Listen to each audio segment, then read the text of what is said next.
Never, ever take relationship advice from a woman. She doesn't need space. She wants out. Stop playing video games and hit the gym, dude. If she breaks up with you, she has already found your replacement. Guaranteed.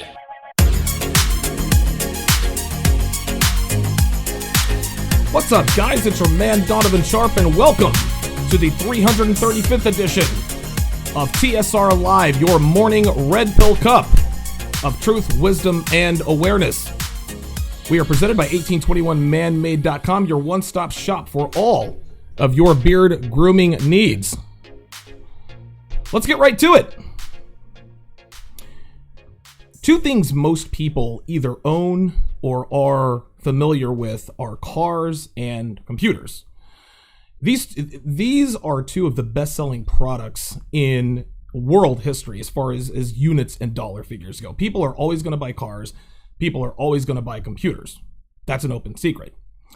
Now, one of the many reasons for this, one of the many reasons that people are always going to buy cars and computers is that neither one, you don't really need an instruction manual for either one. You walk into an Apple store, you get a computer built, or you go online and customize a Windows-based computer, and when you get it home, open the box, you pretty much already know how to use it. Right? If you hit the space bar, the cursor moves to the right. You hit the delete key, the character, it deletes the character you just typed. The mouse and the cursor work the same way and so forth. Most people know how to operate computers right out of the box, sight unseen, because they all work generally the same way. Yes, there are major differences in their packaging and brand and bells and whistles. You've got Macs versus PCs. Some computers have different programs and applications than others, and most computers just look differently from one to another as far as the outside is concerned. But if you open up a web browser on any one of those computers and type in donovansharpe.com, not only are you going to be shocked, for better or worse, you're all going to see the same thing on the same screen. Yes, again, computers are very different from each other in many ways, but they all operate in the same way. I think we can all agree on that. What's the same thing with cars? Whether you're driving a basic model Toyota Camry or a Lamborghini Diablo, the gas pedal is on the right, the brake pedal is on the left. The steering wheel is going to work the same way, and even though the engines are very different from one another, they have the same essential function, which is to propel the car forward. Yes, Lamborghinis have a lot more bells and whistles. Yes, the engine in a Lamborghini is very different from the engine in a Toyota, and yes, Lambos cost a shitload more cash than Toyotas.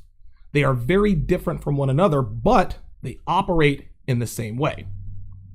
Cars and computers, gentlemen, are similar to people. People come in all different shapes, sizes, and colors. We all come from different backgrounds, cultures. We all speak different languages. But if we take a painkiller, the pain goes away. If we do a line of cocaine, we're gonna get high. We're gonna feel unbelievable, and of course, when that cocaine wears off, we're gonna feel pretty shitty. If we take poison, we're gonna get sick or we're gonna die. If we eat too much, we get fat. If we lift weights, we get stronger. The list goes on. You guys get the point. One of the most ubiquitous axioms, one of the most ubiquitous sayings, beliefs of the red pill is that all women are like that. We've all heard it before. We've heard it our entire lives. But people who disagree don't really seem to understand, or at least they pretend not to understand, that all women are like that doesn't mean that all women are exactly the same. Like cars and computers, gentlemen, women come in all shapes, sizes, and colors. They all look very different in many ways from woman to woman. The hardware and the packaging might look different, but their hard drives are all the same. They are motivated by the same things. They carry out these motivations much the same way. And their motivations manifest themselves in the same way. We're going to get into that later.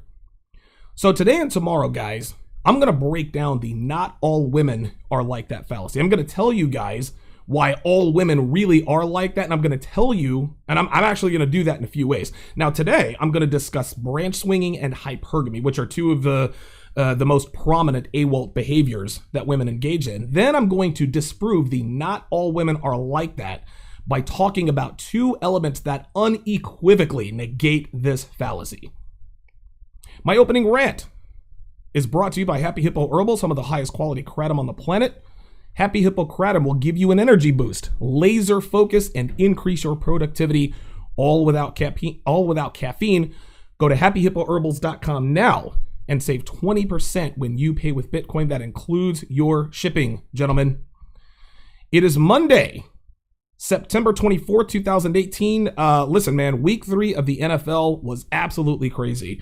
Who would have ever thought that the Miami Dolphins would have a 2-game lead on the defending AFC champion and proverbial and perennial Super Bowl contender, New England Patriots, after week 3? It's usually the other way around, right? The Dolphins are usually 1-2.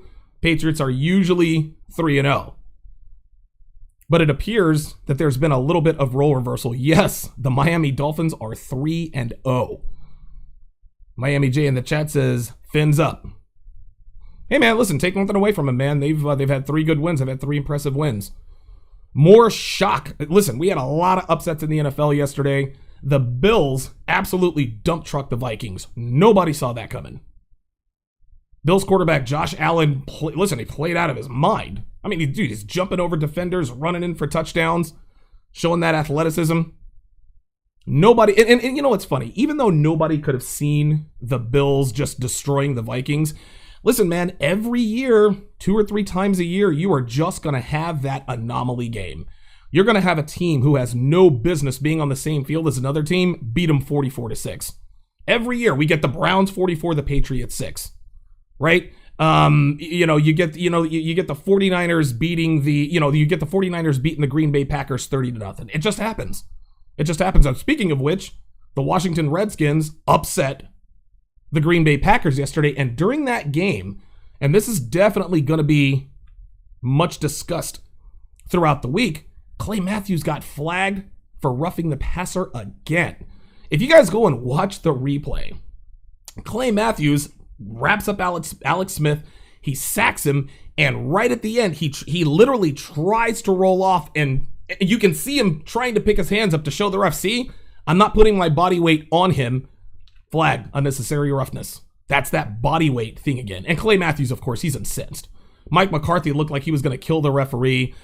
You know, and of course the NFL, being the NFL, they doubled. And listen, I'm not bash the NFL guy. There are a lot of guys out there who do nothing but bash the NFL. Oh, the NFL, the NFL is fucking it up with the rules. Oh, the national anthem. Roger Goodell is an idiot. No, Roger Goodell is not an idiot. He has managed to make the NFL the #1 program on 5 different networks. The NFL's not going anywhere. Roger Goodell isn't stupid. But this particular rule, something's got to give, man. Aaron Rodgers, I remember him saying last week, listen, man, we're quarterbacks. I mean, just because we're quarterbacks, we appreciate the protection, but we're football players. You know, it's okay to hit us. You don't have to lay us down on a pillow. You don't have to cradle us like a baby and place us down for the sack. No. Quarterbacks are bigger, faster, stronger than they ever were. And listen, Alex Smith, his escapability is undeniable. We all saw that was a 30-touchdown run when he was back with the 49ers against the Saints in the playoffs. That was unbelievable. And Alex Smith can still scoot. Russell Wilson, he can move around. Most quarterbacks can move around. And if you're sacking a guy like Cam Newton or Ben Roethlisberger, what are you supposed to do? Try to lay him down? No, they're going to wrangle free and run for 15 yards or extend the play and hit somebody downfield for a 25-yard first down. Something's got to give, man. They either have to adjust the rule or change it. Listen, I understand we got to protect quarterbacks. Because if the Green Bay Packers, Lone Revolver 1, I see you. Listen, he says Carson Wentz. Listen, I'm getting to him next. I got him next in my notes. But I mean, I understand if Aaron Rodgers is off the Packers are unwatchable. They were unwatchable last year. Aaron Rodgers broke his collarbone against the Minnesota Vikings. That's what spawned this body weight rule. But quarterbacks are football players too. We can't coddle and protect these guys. It can't go on like this. Every time there's a quarterback sack, now we're like, okay, is he going to get called for roughing the passer, or is he really going to get credit for the sack? Something's got to change, man. Something's got to change. My Philadelphia Eagles got a much-needed ugly win against the Indianapolis Colts. Hey, you know what? I'll take it. Carson Wentz, of course, made his return yesterday. He actually played a pretty good game. Went 25 of 37, 255 yards, had a touchdown, an interception, and a fumble. Listen, 67% completion in your first game in 11 months and 200 and whatever days. His first pass, I forget who his first pass was to, but it was like it sailed at 20 yards out of bounds. Listen, that was just Carson having the adrenaline, being geeked up. He's in front of the crowd for the first time. He's facing live bullets. Listen, it's like a quarterback getting his first start in a Super Bowl. His first few passes are going to be complete. He's going to stick it in the wide receiver's face mask because he's throwing bullets. Like everybody has Pat Mahomes' arm in the Super Bowl, at least in the first couple minutes, because they've got so much adrenaline going on. That's what happened with Carson Wentz. Eventually he settled down, led the Eagles to a first drive touchdown, looked sharp.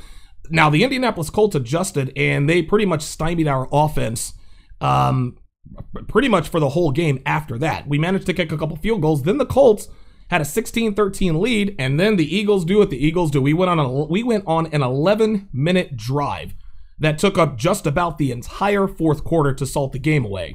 And then, of course, it's interesting with the Eagles. The last few times we've had wins where we have had to make a goal line stand. It's like first and goal and a touchdown beats us. Last year in the playoffs against the Falcons, we all remember Julio Jones slips and falls. The ball goes right through his hands. Eagles win. They beat the Vikings in the NFC title game. They beat the Patriots and win Super Bowl 52. Well, guess what? Week 1 against the Falcons, it was the same thing. The Falcons are on, the 10-yard line. Matt Ryan's to Julio Jones. Julio Jones catches the ball. He lands out of bounds. Eagles win. Well, guess what? It's first and goal. I think it was fourth and 4. They could have gotten a first down on the 1-yard line, but basically it was the last play of the game. The Eagles needed to keep a team out of the end zone to win. I don't like those wins. I like the boring wins. I don't want it to be exciting. But the Eagles defense, listen, we have a bend but don't break defense. Now here's the thing. Carson Wentz looked very good in his start, but here's a stat that's both good and bad. Carson Wentz was hit and sacked a total of 11 times. He got sacked 5 times. He got hit 6 times.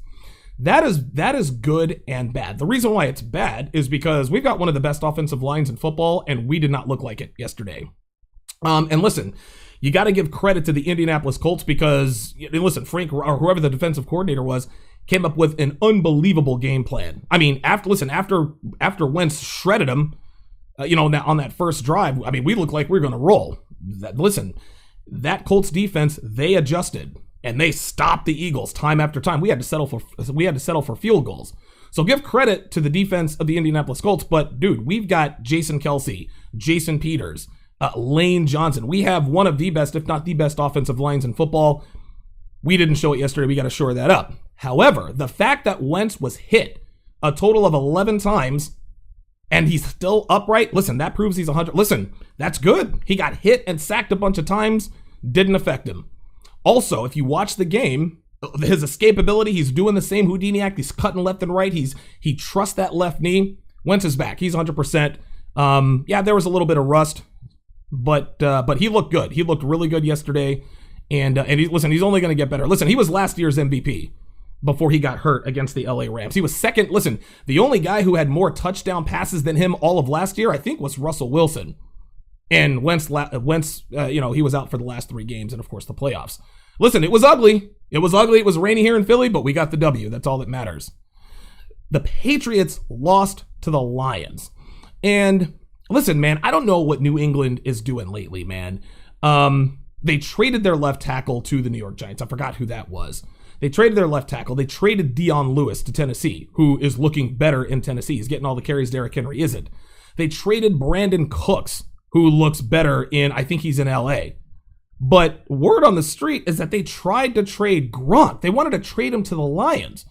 And of course, Gronk, we all think he's stupid. We all think he's a frat boy. We all think he's an oaf. He said, well, if you guys want to trade me, I'm going to retire. Well, the Patriots said, okay, well, we don't want that. We don't want to not get anything for you. So we'll give you a new contract. We'll give you the happily ever after contract. But what are they doing? Listen, you're trading your offensive line. You're trading away all of your offensive weapons. Listen, Gronk was your only saving grace. I mean, the Patriots for the last 3 or 4 years have done it with tiny white guys and a polar bear. Danny Amendola, Julian Edelman, Chris Hogan, tiny white guys running around. Then you got the polar bear, Gronkowski over the middle. Okay, that worked for a little while, but dude, you can't do that forever. But now you're trying to trade Gronk? Now, listen, they picked up Josh Gordon, which I think is definitely going to help because Josh Gordon is absolutely the truth. But I don't know what New England is doing, man. And listen, I don't want to be hyperbolic here because I think overreacting to a loss in week 3 is probably a little bit of an overreaction. But I think just given all of the trades, the whole Gronk thing, they've lost 2 in a row now to the Jaguars and the Lions. I think the Patriots dynasty might be coming to an end. And it's interesting, I remember when Brandon Graham had that strip sack of Tom Brady in the Super Bowl to salt away the victory for the Eagles.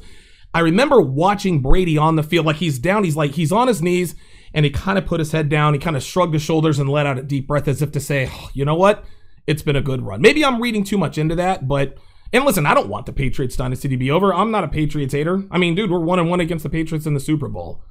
But listen, nothing lasts forever. And when you've got the front office making decisions like this, and then rumors where that Belichick and Brady were going to have some sort of divorce, I don't know, man. Things are coming apart at the seams in New England. Now, here's the thing: New England seems to come together when during times of biggest controversy, right? Remember Spygate back in 2007? Well, guess what? They picked up Randy Moss and went 16-0, had the greatest regular season ever.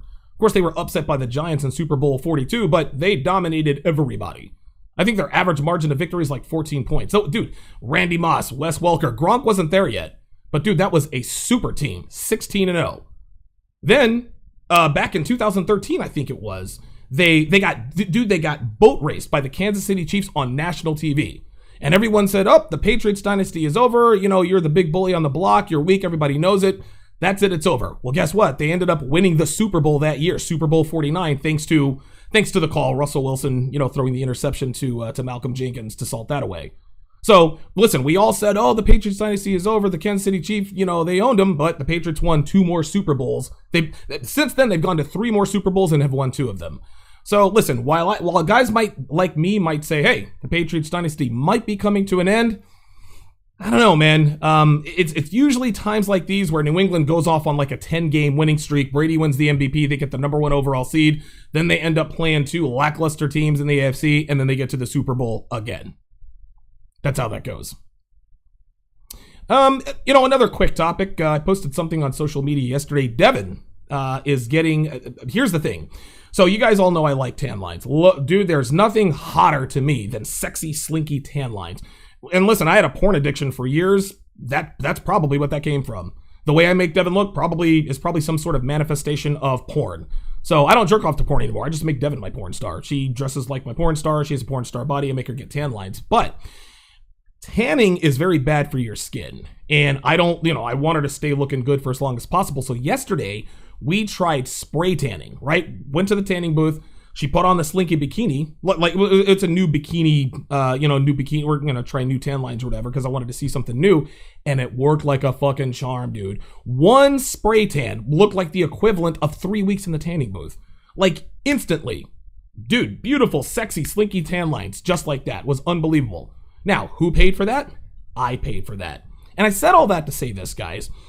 Devin has beautiful hair. If Devin has long, beautiful hair, that takes a lot to maintain. She always has her nails done. She always, listen, beauty is expensive for women, okay? Being hot is expensive. Ask any hot girl. Hot girls are hot because they maintain it. It's not cheap to be hot. And a lot of guys say, well, my girls have to have their nails did. My girl's got to be tan. My girl's got to have her hair done. She's got to look her best all the time. Okay, fair enough. But if you are in a long-term relationship with a woman, as her man, you need to foot the bill for those expenses. Well, Donovan, she was paying for them before. Yeah, but guess what? That's your responsibility now. You need to show, and again, this isn't simping behavior. She has to earn those, right? Just because she's been your girlfriend, listen, if if she earns the right to be your girlfriend, and she's been your girlfriend for 3 or 4 months, no. She needs to keep footing the bill. But Devin has put in work for over 2.5 years now. It took her 1.5 years to earn my commitment. And now we've been boyfriend and girlfriend now for a little over a year. Guess what? She has earned that. She's earned it. It's expensive to stay hot. It really, really is. Guess what? As her boyfriend, listen, man, she has earned the privilege of having me pay for her staying hot. She didn't have to do tan lines. She did. So again, you have to understand that relationships are give and take to some degree. But if you want your girl to look a certain way, if you want your girl to have her nails done, if you want your girl's hair to look good all the time, gotta come up out your wallet, man. It can't be all take and no give, guys. It cannot be that way. That's my view on that. We have a last and definitely not least, and I should have bought a bottle of water in here because my throat's already starting to get dry. We have a second Kavanaugh accuser. I'm going to read an article here briefly from the New York Post. Second woman accuses Brett Kavanaugh of sexual misconduct. Says, quote, another woman has come forward and publicly accused Judge Brett Kavanaugh of sexual misconduct. Do you see how they call it sexual misconduct? They're not calling it rape anymore. They're calling it sexual assault, sexual misconduct. And the reason why they do this is because sexual misconduct and sexual assault now has a very broad definition, right? And the reason why they have a broad definition is so they can throw around these accusations. She claimed he shoved his penis in front of her face at a drunken dorm room party. Deborah Ramirez, a Yale classmate of Kavanaugh's, Jesus fucking Christ. So a second accuser comes out and accuses him of sexual misconduct in college, right? Spoke to Rowan Farrow and Jane Meyer of the New Yorker about the alleged incident, which went down during the 1983-1984 school year, when the Supreme Court nominee when she and the Supreme Court nominee were both freshmen. The two of them were playing a drinking game together with a small group of students when Kavanaugh, who was already facing accusations of committing a sexual assault in high school by Christine Blasey Ford, allegedly exposed himself to Ramirez. She says, quote, I remember a penis being in front of my face, she said. I knew that's not what I wanted, even in that state of mind. At one point during the game, another male student pulled out a fake plastic penis, which is basically a dildo, pointed at Ramirez, so she thought, what was happening here? That's not a real penis. The devout Catholic recalled, oh, get the fuck out of here. This is too funny, man. Right? Like, this is just, again, this is the witch hunt of all witch hunts. Brett Kavanaugh showed me his dick, so that's now sexual misconduct. Okay? Listen, so you were drunk and played a drinking game in college fucking 3 decades ago. That's sexual misconduct. So now this guy's not, listen, I'm not into politics, right? I don't know anything about Brett Kavanaugh. I really don't. I know Brandon Tatum did a big Facebook thing on this yesterday. But dude, this come on. So this stinks. The whole thing reeks of attention whoring. This happened when they were college freshmen. What college freshman back in 1983, 1984 didn't show his dick to a woman at a drunken frat party? What girl didn't want a dick in her face? So we're supposed to believe that that's not what you wanted, yet you were in a dorm room playing a drinking game with him and a bunch of dudes. And then she says, well, when he pulled out a fake dick, I'm thinking, what was happening here? Bitch, you know what was happening. Get out of here. Give me a break. This is such a bullshit allegation. And of course, this is going to get all kinds of run, because anyone Donald Trump, nominates for the Supreme Court is going to be under that kind of scrutiny. But this kind of stuff is absolutely ridiculous. It really, really is. You guys can check that out on the New York Post. If you want to discuss the not all women are like that fallacy, give me a call. 914-205-5356. If you disagree with anything I say, you guys can call me too. And listen, I want to make something clear here. If you really do disagree, give me a call, man. Yeah, listen, I'm a confrontational person. I'm not gonna, sometimes I can be a little aggressive and a little uncordial. I'm gonna defend my position, and I'm gonna do it aggressively. That doesn't mean that I don't like to defend my position. I had a really good show yesterday with Dr. and he said something that D.L. Hughley once famously said. D.L. Hughley is a staunch liberal. He's a staunch Democrat, but he makes regular appearances on Fox News, and guys are always like, well, why is D.L. Hughley going on Fox News? Like, that's the lion's den. Nobody's going to agree with you there. You know what D.L. Hughley said? He said, only cowards play home games. That makes all the sense in the world. Listen, man, it's easy for guys like Turd Flinging Monkey to sit there and talk in his little echo chamber, right? It's easy for guys like me to sit here and talk shit. Oh, feminism sucks and this and that and the other. Okay. But this is exactly why I challenge people who disagree with me on social media. Call the show. If you disagree, if you are that steadfast in your beliefs, give me a call. Don't be a coward and sit there in your little echo chamber where you have time to respond. I'm not afraid to debate anybody. Listen, I'm as open-minded and as closed-minded as it gets. But guess what? If I believe, listen, I'm open to having my mind changed. It ain't going to be easy, but give me a call. Debate me. Don't be a coward. Only cowards play home games. And again, I don't want to keep talking about TFM because the guy is as brilliant as they come, but the guy plays every game at home. He doesn't want to go on the road. He doesn't want to talk to anyone who disagrees with him. He doesn't want to talk to anyone who has debate skills. I don't have debate skills. I just believe in what the fuck I'm talking about. Anyway, trolls, feminists, and black women are welcome to call in too. You guys can follow, add, and like me on Facebook, Twitter, and Instagram. Just do a quick search for Donovan Sharpe on all 3 platforms. To get access to all of my content, go to patreon.com/Donovan Sharpe. There you will find the archive of all complete episodes of TSR Live, both audio and video, so you can listen on the go or at your leisure.